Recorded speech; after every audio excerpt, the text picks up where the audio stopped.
Halo teman-teman semuanya, perkenalkan nama aku Gilberto Novenagima lagi dengan NIM 67202073. Di sini aku ingin mendemonstrasikan tentang project yang baru aku buat, yaitu file handling ya. Jadi di sini itu kita akan menyimpan file, membaca file, memfilter dan menghapus file. Nah, sebelumnya itu aku juga udah pernah buat kayak ginian, tapi di Linux ya, karena ini tuh sistem kerjanya sama seperti Linux, tapi bedanya Linux di terminal, tapi ini kita bisa memakai VS Code gitu. Nah, jadi gimana caranya? Langsung aja kita masuk ke codingannya. Yang pertama kita harus mengimpor dulu dua library ini, ada Java IO dan Util Scanner. Ya, ini basic ya untuk input dan juga ya untuk input. Oke, kemudian masuk ke fungsi yang pertama, itu ada scanner untuk input, boolean running perulangan ya. Kemudian di sini kita buat while untuk memanggil switch case yang ada di bawah. Yang ada simpan, baca, filter, hapus file, dan terakhir keluar. Di sini ada input user lagi. Oke, masuk ke switch case yang pertama, yaitu simpan teks dalam file. Maksudnya tuh kayak simpan, kita buat file, nanti di dalamnya tuh datanya langsung bisa kita masukin gitu. Oke, jadi di sini udah aku buat sistem printout, masukkan nama file cek string file name scanner. Nah, ini nanti bakal kita langsung masuk ke fungsinya aja ya, sebelum masuk ke sini nanti gue jelasin sekalian. Nah, ini create file.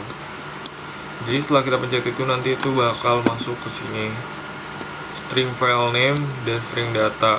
Ini nanti kita harus mengisi file name-nya serta datanya juga gitu. Terus kemudian di sini ada file output stream post.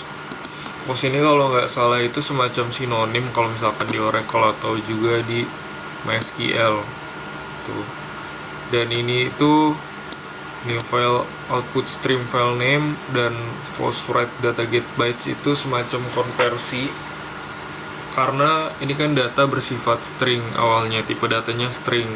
Terus kemudian kita mau ngejadiin file, dan data file itu kita butuh ini untuk mengubah datanya itu menjadi file. Jadi kalau yang aku tahu ini tuh konversi dari string ke byte ke baru ke file kayak gitu. Terus close. Jadi saat filenya udah dibuat, datanya udah ada, akses ke filenya itu langsung ditutup. Nah, di sini langsung di print sistem printout ya, file name berhasil disimpan. Oke, ini masukkan nama file scanner, kita udah dapat nama filenya. Terus masukkan datanya udah dapat, create file name data, masuk ke sini. Jadi sebenarnya dari sini dulu baru masuk ke ke fungsinya ini ya. Tuh,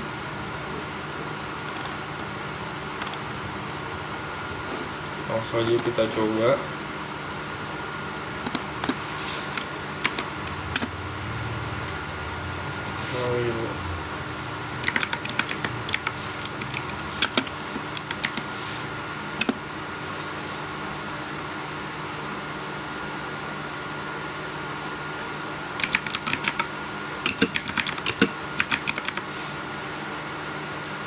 Oke, di sini kita ada file.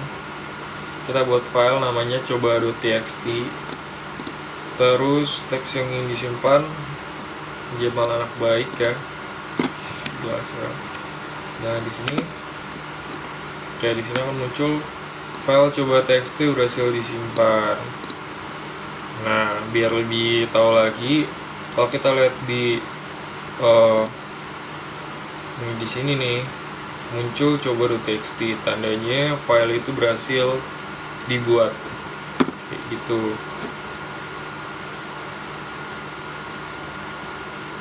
Nah, untuk melihatnya itu sebenarnya ada juga read file. Iya emang ada read file. Nggak ada update data yang nggak ada. Nah, untuk cara melihatnya apa aja, gimana caranya, ini yang kedua ya, yaitu baca teks dalam filter read file ya. Oke, kalau kita memilih dua, nanti sistem akan ngeprint masukkan nama file yang ingin dibaca. Ini harus sesuai dengan nama filenya ini, jadi nggak boleh cuma coba doang atau salah penulisan gitu, harus coba.txt, harus jelas gitu ya, kayak gini.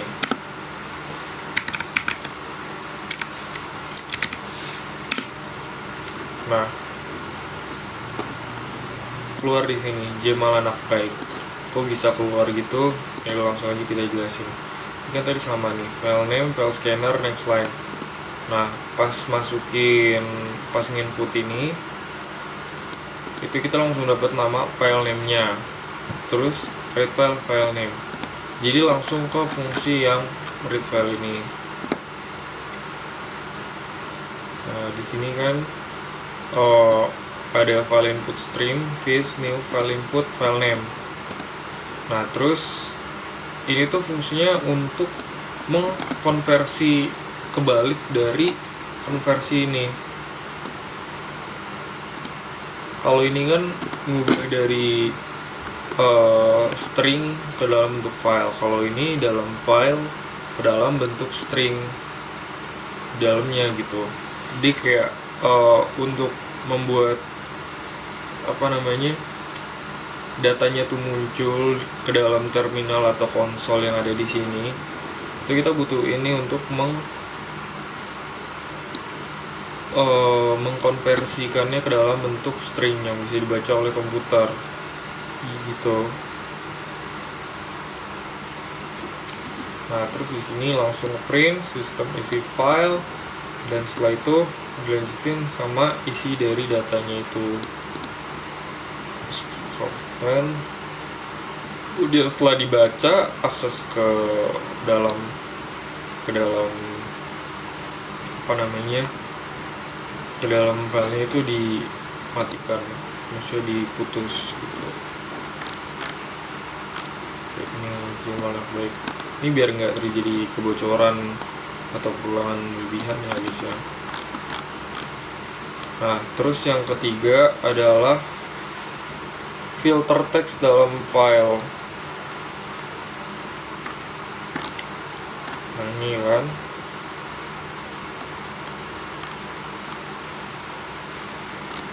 ini sebenarnya simpel, tapi codingannya nggak simpel ya guys ya. Di sini kalau kita pilih nomor 3, masukkan nama file yang ingin difilter. Coba kita coba dulu ya.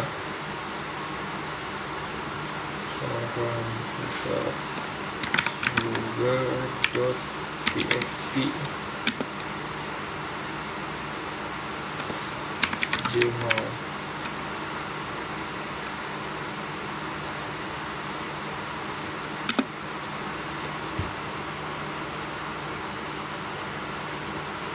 Nah, dari sini aja.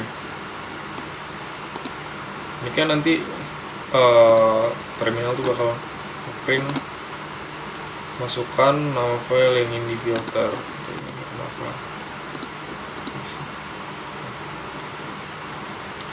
Nah, di sini kita bakal print terus kata yang ingin difilter, ketik selesai jika selesai. Ya, ini kan buat nyari nama file name-nya ya. Terus apa yang mau difilter, auto filter nanti ada di bawah. Nah, kemudian filter text, dapat file name, apa yang mau difilter, sama input scanner. Terus break salah, masuk ke fungsinya, perintahnya. Nah, di sini kita butuh file name, apa yang mau difilter, sama inputan scanner, yes or no. Ini yang bawah ini, yes or no. Ini kita masih sama ya, sama konversi ke dalam bentuk string. Kemudian, nah di sini ini ada occurrences ini untuk menghitung berapa banyak jumlah kata yang ada dalam kata yang dipilih itu yang ada dalam file gitu. Nah ini kayak gini kan, sistem printout kata filter kata JML muncul sebanyak 1 kali dalam file tersebut. Nah terus di sini kita buat nih, if kata yang dicari itu lebih besar dari 0, maka apakah ingin ditimpa ke file selanjutnya. Nah ini tuh kayak semacam kalau misalkan dia ada filenya, maka dia ada katanya, maka nggak akan muncul kayak gini. Tapi kalau misalkan ada katanya, kata yang kita cari, maka akan muncul fungsi ini tuh. Jika kita yes,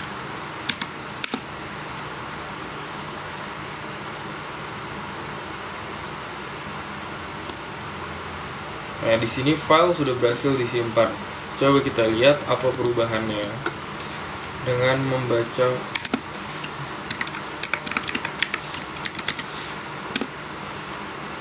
Nah, di sini Jamal sudah menghilang. Hanya tersisa anak baik aja.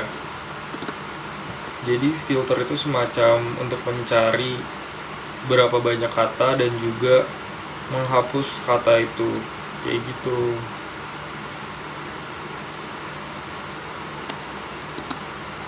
Nah di sini kan ada perulangan lagi nih. Equal ini scannernya ya, maksudnya selain di jawaban Y itu berarti no, karena kita di sini nggak buat no-nya, jadi biar lebih singkat aja kita buat Y. Kalau ya mau menimpa ya tinggal replace all, jadi kayak replace apa ya, mereplace tuh aku punya contohnya kayak gini. Jadi nanti harus ini lagi ya, nggak jadi deh. Nah contohnya tuh mereplace dengan, nah ini replacementnya kan nggak ada nih, kosong. Jadi ya cuma anak baik aja kalau kita tambahin di sini. Kayak contohnya anak baik itu aku. Nah nanti muncul sini anak baik itu aku, kayak gitu. Nah balik lagi ke create file name, filter content, jadi nyimpen file lagi gitu. Tapi kalau enggak, file tidak ditimpa. Jadi sih gitu aja kalau misalkan filter test. Oh iya, nah ini lanjutannya yang count occurrence ini untuk mencari berapa banyak kata yang ada di file tersebut. Ini dari string content words. Kita buat integer count-nya 0 dan indexnya 0. Nah kan string itu disimpan di index ya, jadi index content index of itu kembali ke -1, jadi kurang 1 gitu, terus kembali ke count lagi. Simpel aja sih gitu. Terus yang terakhir itu ada keluar ya, hapus file ya. Hapus file ini sebenarnya simpel banget nih. Tinggal sini kita mau cari file name yang mau dihapus, terus tinggal masuk ke perintah delete filenya dengan mencari file dengan file ini. Nah ini kan karena tinggal kita hapus saja, jadi